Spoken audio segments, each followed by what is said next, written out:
Assalamualaikum warahmatullahi wabarakatuh. Perkenalkan, nama saya Devrinaldi dengan nomor BP 2412007. Di sini, saya akan mempresentasikan mata kuliah Teknik Reaksi Kimia dengan materi reaktor kimia dan diampu oleh dosen Ibu Rita. Materi yang pertama itu adalah apa itu reaktor kimia? Reaktor kimia adalah peralatan utama dalam industri kimia yang digunakan untuk mengubah bahan baku menjadi produk melalui reaksi kimia. Alat ini sangat penting dalam industri kimia untuk produksi berbagai bahan, mulai dari bahan bakar hingga obat-obatan, dan dirancang untuk mengontrol kondisi seperti suhu, tekanan, dan pencampuran agar konversi maksimal. Selanjutnya adalah reaktor kimia berdasarkan bentuk dan pengoperasiannya. Yang pertama itu adalah reaktor batch. Reaktor ini memiliki pengaduk, biasanya untuk reaksi fase cair. Digunakan dalam kapasitas kecil, lebih murah dibandingkan reaktor alir, lebih mudah pengoperasiannya, lebih mudah untuk dikontrol, waktu tunggu lama atau pengisian bahan reaksi, pengeluaran, dan pencucian reaktor. Cara kerja dari reaktor batch adalah semua reaktan dialirkan ke dalam reaktor melalui inlet. Saat dilakukan reaksi, tidak ada aliran masuk dan keluar selama operasi. Setelah dicapai reaksi yang diperlukan, aliran akan keluar terbuka. Yang kedua adalah reaktor semi-batch. Ciri-cirinya adalah reaktor memiliki pengaduk, biasanya memiliki reaksi fase cair-cair.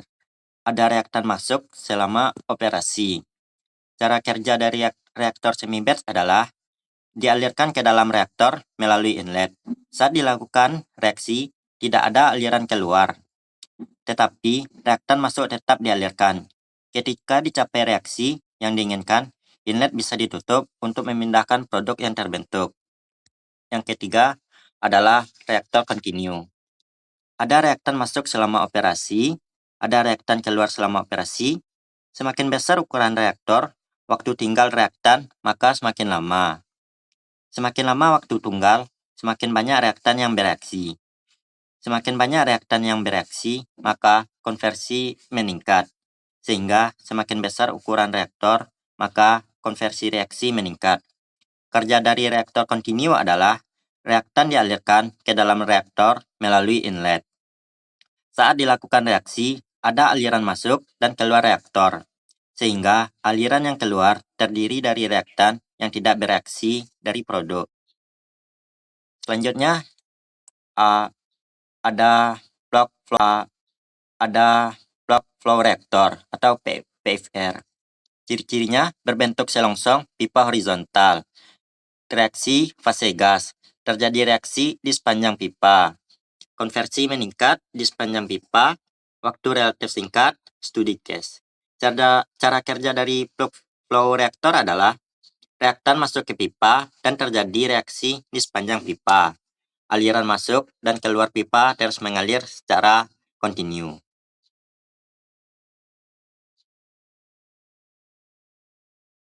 Selanjutnya, penggunaan masing-masing reaktor dan kelemahan dan keunggulan. Pada reaktor batch, tidak ada aliran masuk atau keluar selama reaksi berlangsung. Keunggulan dari reaktor batch adalah fleksibel untuk berbagai jenis produksi dan perubahan formula. Cocok untuk reaksi lambat atau yang membutuhkan kontrol ketat waktu. Yang ketiga, keunggulannya adalah kontrol kondisi reaksi mudah atau temperatur, tekanan, waktu. Kelemahnya adalah tidak cocok untuk produksi massal atau tidak kontinu, output terbatas, sulit otomatisasi, biaya operasionalnya yang sangat tinggi per unit produk. Yang kedua, reaktor alir tangki berpengaduk kontinu. Industri petrokimia, proses, netralisasi, fermentasi, reaksi cair-cair, reaksi eksotermis kuat atau butuh kontrol panas stabil. Keunggulan dari reaktor alir tangki adalah operasi kontinu, cocok untuk produksi skala besar, kontrol suhu mudah, ideal, dan untuk reaksi eksotermis. Yang ketiga, otomatisasi mudah, biaya operasional lebih efisien. Sedangkan kelemahannya adalah konversi rendah per unit volume, terutama untuk reaksi orde 1. Dibutuhkan beberapa CSTR seri untuk mencapai konversi tinggi. Yang ketiga ada reaktor alir pipa atau plug flow reaktor, PFR. Karakteristiknya yaitu fluida mengalir maju tanpa pencampuran balik. Konsentrasi berubah sepanjang pipa.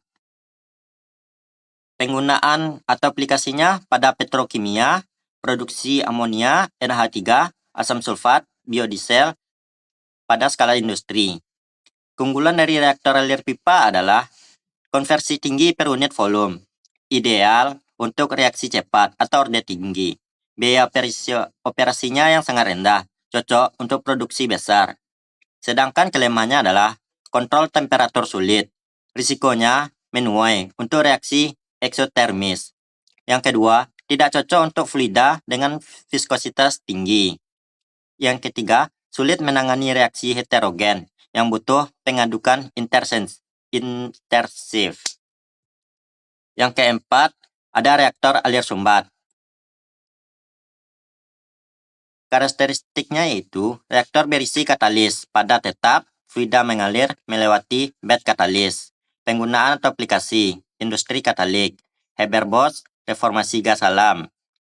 Sedangkan keunggulan yang didapat dari reaktor alir sumbat yaitu tidak perlu pemisahan katalis, efisiensi yang tinggi, konversi tinggi untuk reaksi heterogen, cocok untuk kontinu dan skala industri besar.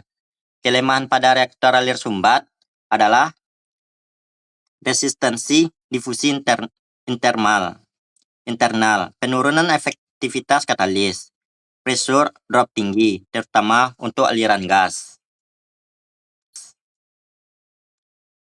Materi selanjutnya adalah contoh industri yang menggunakan masing-masing reaktor. Yang pertama, reaktor batch. Reaktor ini beroperasi secara tidak kontinu, di mana reaktan dimasukkan, reaksi berlangsung selama waktu tertentu, dan produk dikeluarkan, ideal untuk produksi pada skala kecil atau proses yang fleksibel.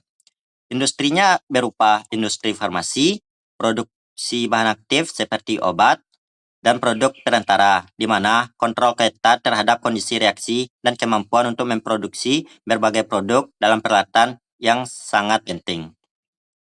Yang kedua, pada industri kimia. Pembuatan produk bernilai tinggi dalam jumlah kecil seperti bahan tambahan makanan. Yang kedua itu adalah reaktor tangki berpengaduk, continue, atau Continuous Straight Tank Reactor, atau CSTR. Reaktor ini mengalirkan reaktan masuk dan produk keluar secara terus-menerus. Dengan pengadukan yang konstan, menghasilkan komposisi yang seragam di seluruh tangki, cocok untuk reaksi fase cair homogen. Contohnya, pada pengolahan air limbah, digunakan dalam digester anaerobik untuk mengolah limbah perkotaan atau pertanian yang menghasilkan biogas. Yang kedua, industri makanan dan minuman. Proses fermentasi skala besar untuk produksi alkohol, bir, atau fermentasi lainnya. Yang ketiga, ada reaktor alir piston atau plug flow reaktor.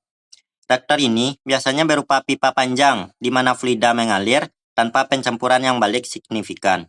Komposisi fluida bervariasi sepanjang pipa. Reaktor PFR memberikan konversi tinggi per volume. Contohnya pada industri petrokimia atau kilang minyak. Proses peringkahan minyak atau oil cracking dan produksi bensin. Yang kedua, sintesis amonia. Salah satu contoh klasik penggunaan reaktor tubular untuk sintesis amonia dari unsur-unsurnya. Yang keempat itu ada reaktor unggun tetap atau fixed bed reactor. Contohnya pada produksi metanol digunakan dalam sintesis metanol dan proses Fischer Tropsch atau konversi batu bara menjadi stick gas. Yang kedua, pengolahan gas buang. Konvertor katalik pada kendaraan juga merupakan bentuk reaktor unggun tetap. Dari selanjutnya adalah rumus perancangan reaktor. Yang pertama ada reaktor batch. Rumusnya adalah integral XA 0 O dikali dXA dibagi min RA. Hasilnya yaitu T sama dengan CaO, di mana XA itu adalah konversi spesies A, RA sama dengan laju reaksi, mol liter kali sekon. Yang ketiga adalah T sama dengan waktu reaksi. CaO adalah konsentrasi awal. Yang kedua, reaktor CSTR atau Continuous Straight Tank Reactor. Rumusnya adalah volume sama dengan FAO XA dibagi min RA, di mana V itu sama dengan volume reaktor. FAO sama dengan laju mol umpan spesies A mol per sekon.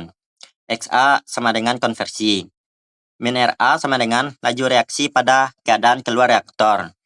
Yang ketiga, reaktor PFR atau plug reaktor, di mana rumusnya adalah volume sama dengan FAO integral XA 0 D XA dibagi min RA, di mana integral menunjukkan perubahan laju reaksi seiring kenaikan konversi di sepanjang pipa.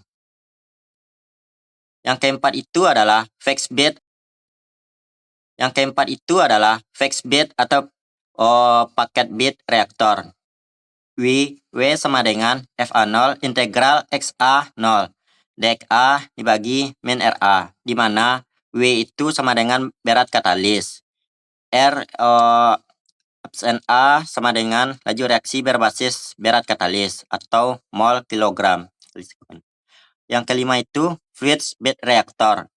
Rumusnya adalah volume sama dengan FA0 XA dibagi min RA dikali N, di mana efisiensi fluida 0,7 sampai 0,95 tergantung pada kondisi, digunakan untuk menghitung kadar yang sebenarnya. Berikut hubungan laju reaksi dengan volume. Yang pertama itu ada reaktor batch. Waktu reaksi bergantung pada K atau konstanta laju dan konsentrasi menurun, jika volume tidak berubah tapi waktu menyesuaikan.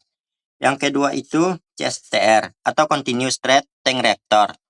Semakin kecil laju reaksi RA, maka volume harus lebih besar untuk konversi yang sama.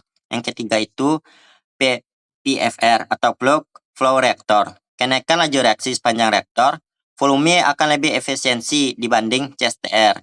Dan yang keempat, fixed bed.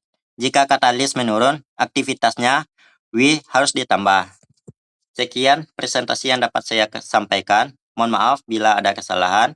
Assalamualaikum warahmatullahi wabarakatuh.